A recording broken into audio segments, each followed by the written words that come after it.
وبكده نكون خلصنا تجهيز الكرنب عشان نخزنه رمضان. وكل سنه وانتم طيبين. تابعوا الفيديو للاخر عشان تعرفي الطريقه الصحيحه وتستغلي رخص الاسعار، وما تنسيش تشتركي في القناه عشان يوصلك كل جديد.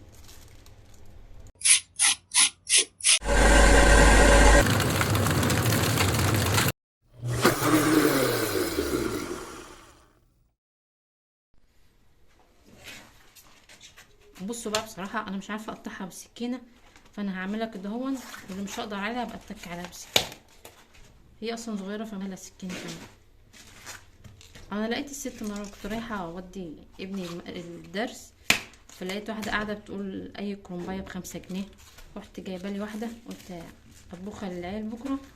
وبعدين ايه، هما كانوا طلبوها مني بصراحه، بس كانت الجو ساقع بقى مش عارفه انزل اجيب حاجه، فقلت ايه اجيبها واعملها له.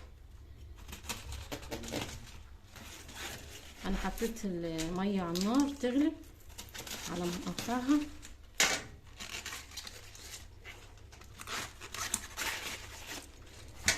ان شاء الله منزل السوق المره الجايه اجيب حبه طماطم حلوين واعمل لكم فيديو على طريقتي بقى الخاصه في الصلصه اللي بطبخ بيها. هي بصراحه بيبقى طعمها حلو قوي، وبتنفع لاي حاجه، سواء طبيخ او مكرونه او حتى بيتزا او تتبيله. فيها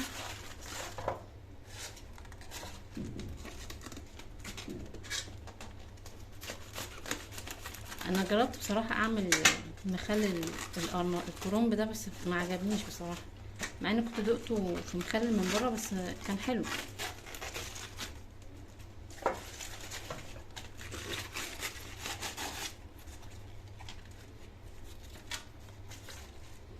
طبعا الاخضر ده انا مش بعمله، العيال عندي مش بيحبوه، فانا ممكن احطه في الارضيه عشان بس الحله ما تتلسعش مني.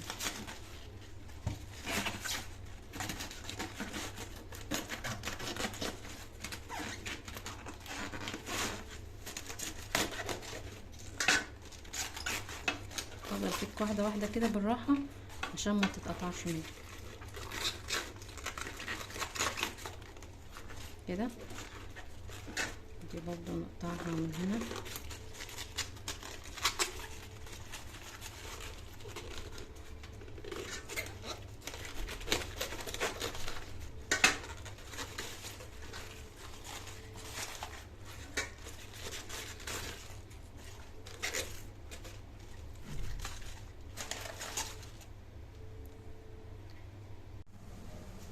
وهنا خلاص اهي الميه غلت.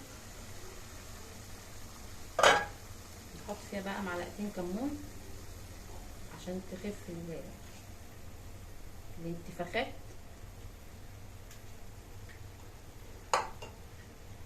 وننزل كمية معقولة كده، ورقتين بورقتين كده بالراحة.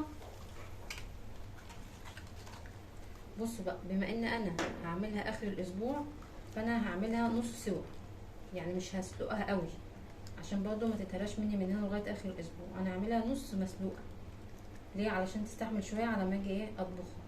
لكن لو انا هخزنها هعملها يعني الورقه دي تبقى مثلا ايه طريه سنه، مش قوي، علشان تقدر تستحمل ان هي تقعد معايا وقت طويل في الفريزر.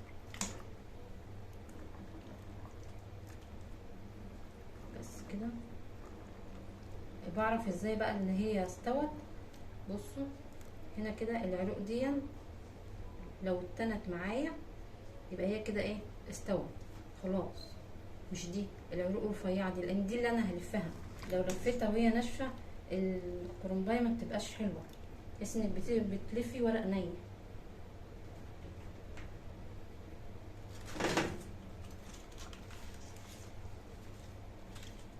مش العرق التخين ده، لا العروق دي هي اول ما بتطرى تعرفي يعني ما تعملش كده، تلاقيها طرت في ايدك كده مره واحده.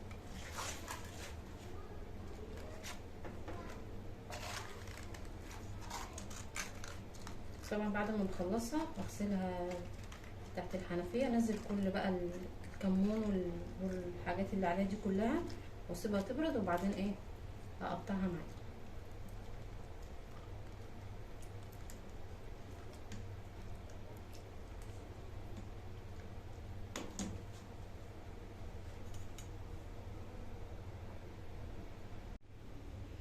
وهنا بعد ما سلقت الكميه كلها هوريكم بقى انا بقطعها ازاي. طبعا غسلتها تحت الميه ونزلت منها كل اللي كان عليها، بفردها كده واقطع العرق ده كده اهو، ودي برضو كده اهو تطلع بكل سهوله. واروح مطبقه دي على بعضها ولفها كده زي المنديل، واروح مقطعاها الطول اللي انا عاوزاه. يعني دي مثلا هقطعها على 3 وارصها بلفتها كده.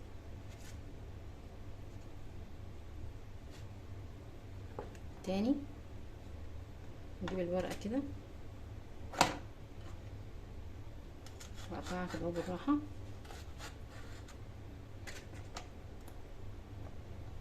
والفهم على بعض كده اهو زي المروحه كده. دي اهي ورصها كده. طبعا بعمل الكميه اللي انا هطبخها علشان ما افكش طبق وارجع اعمله تاني. يعني الطبق على قد الحله، يعني قد الطبخه اللي هعملها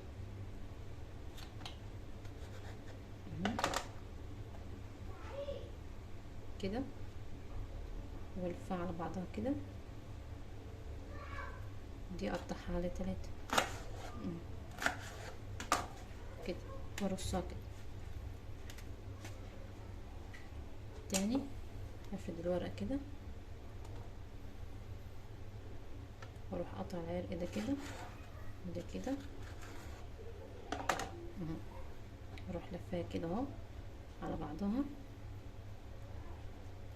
واقطع الطول اللي انا عاوزاه. يعني دي مثلا اقطعها على نصين كده واسيبها بلفتها. وانا باجي الف بقى طبعا هسيبها لما تفك خالص على ما اعمل الخلطه بتاعتي، واروح مقطعاها ايه حسب الطول اللي انا عاوزاه الورقه بتاعتي. بس انا الطبيعي بتاعي انا بعمله على قد ايه ال4 صوابع كده كده كده.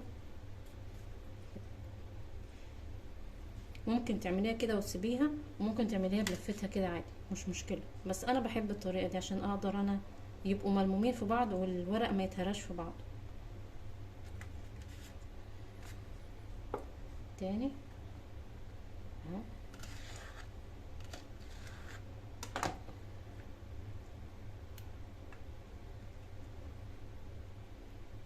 كلها برضو هعملها نفس الطريقه دي. طبعا هعملها 2 وزي ما هي كده ملفوفه.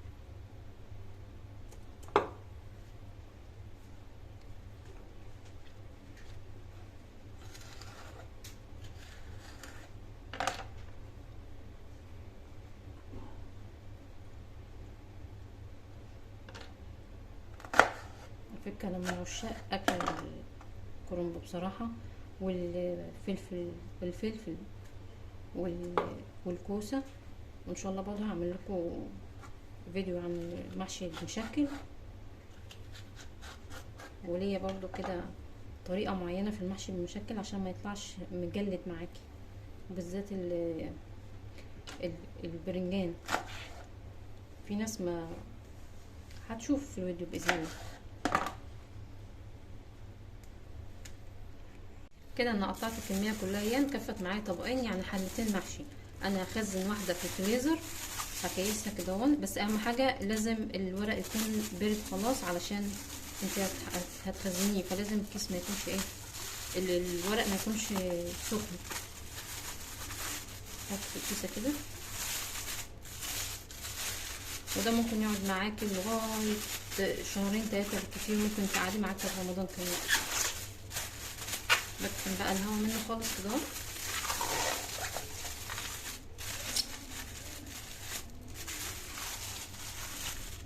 ودي نفس الطريقه.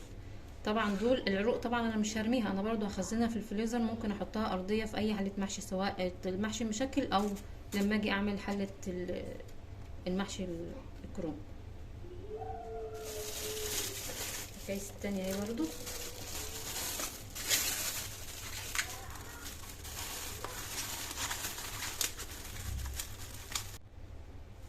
وبكده نكون خلصنا تجهيز الكرنب عشان نخزنه رمضان. وكل سنه وانتم طيبين. تابعوا الفيديو للاخر عشان تعرفي الطريقه الصحيحه وتستغلي رخص الاسعار، وما تنسيش تشتركي في القناه عشان يوصلك كل جديد.